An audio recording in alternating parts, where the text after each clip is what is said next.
един старичък, но интересен пост от доктор Юлиан Караджов от 2015 година, преди 10 години, че и повече. За долара като нещо повече шарени хартик, предполага всички доларово четат на руски. Мнението е на Александър Джей Флинт от декември 27-2014. Економика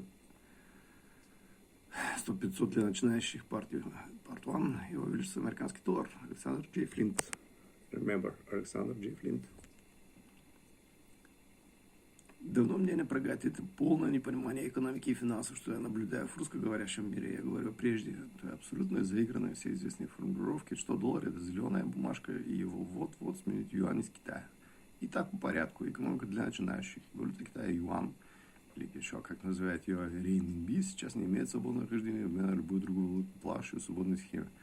Так она свободно не конвертируется. Наоборот, юань жестко привязан к доллару США примерно 1 юань на 6,4 юана.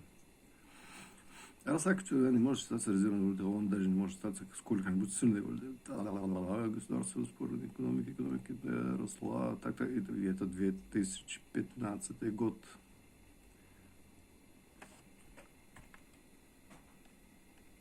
Очень интересное обзор.